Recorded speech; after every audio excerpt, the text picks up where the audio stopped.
The G7 summit is taking place with the U.S. being represented and other big economies in the world. And one of the things that people always look out for at these summits, whenever the Italian Prime Minister Giorgia Meloni, is interfacing with Trump, is what will be her expressions, because she's gone very viral multiple times for having animated facial expressions and hand gestures.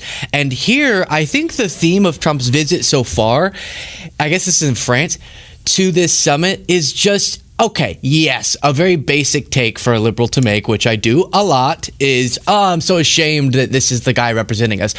It's one thing to have him going around and doing his stuff and having his UFC fight in the United States, where at least we're all used to it. But when he exports that, and he exports him as a representative of the United States to other countries with other world leaders, with the world watching, it's particularly unsettling for Americans who do not support what he's doing, or the imagery that he brings, or the vibe that he creates. So that's kind of the basic take. But then this time, whenever Biden would go, and I have some of these clips, to international summits, he would visit somewhere, and maybe the Air Force One flight was a little turbulent, so he's a little tired.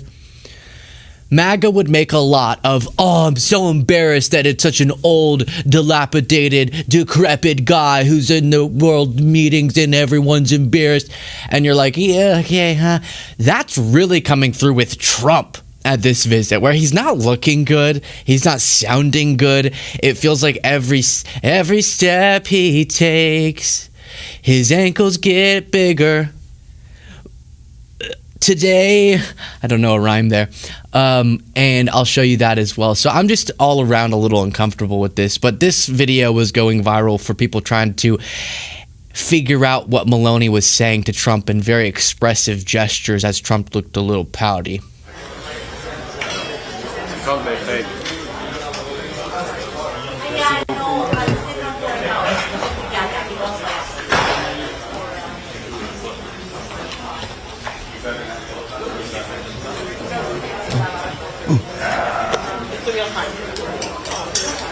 He's slouching. He's exhausted.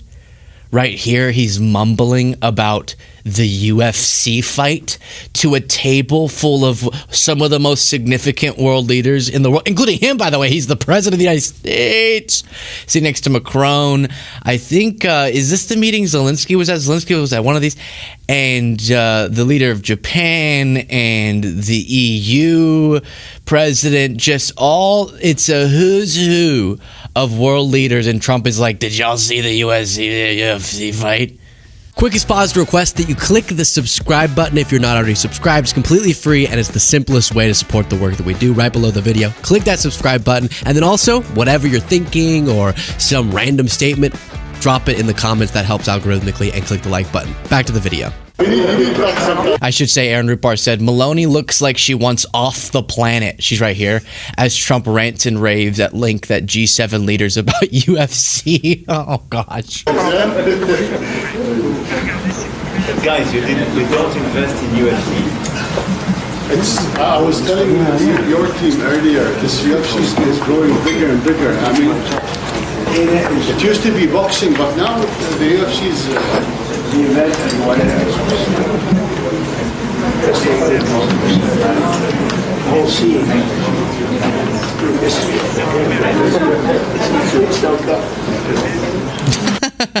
You can tell she's like, what are we doing here?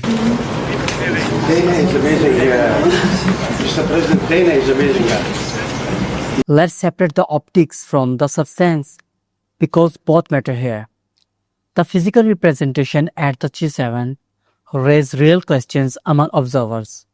A president appears slouched discussing UFC while world leaders posed for photos. That image matters because it represents America on the global stage. To be fair, every president has experienced an awkward public moment. The standard should remain consistent, regardless of which party holds office. But the substance of what was said matters even more than the posture. Trump went to war, promising regime change within a matter of weeks. He promised the Iranian people would overthrow their government immediately. He promised all highly enriched uranium would be recovered and eliminated. Now, he is suggesting that uranium might not be worth retrieving. Now, he is suggesting that uranium may not be worth retrieving. That is a significant retreat from the original stated war objectives. When a goal becomes inconvenient, redefining it is not the same as success. Then, there is a financial contradiction worth examining honestly and carefully. Trump said the United States was not investigating. Trump said the United States was not investing any money into Iran. At the same time, reports describe a $300 billion reconstruction fund. Those two statements cannot both be accurate at the same time. He criticized Obama for sending $1.7 billion in cash to Iran. Yet, the current proposed figure is larger by a massive margin. If that comparison was meant to show restraint, the math does not support it. There is also something uncomfortable about rebuilding an unchanged Iranian regime. The stated reason for war was removing that exact government for power. Now, resources may help rebuild what was supposedly the original target. That contradiction deserves a clear answer, not another old comparison. None of this is about mocking appearance or anyone's personal struggles. It is about promises match outcomes, regardless of who is in charge. A leader who sets ambitious goals owes the public an honest accounting. When goals quietly shrink, the public deserves transparency, not redefinition. Leadership means being consistent between what you promise and what you deliver. Right now, those two things are moving in very difficult directions. That is not a partial complaint. It is simply asking for basic consistency.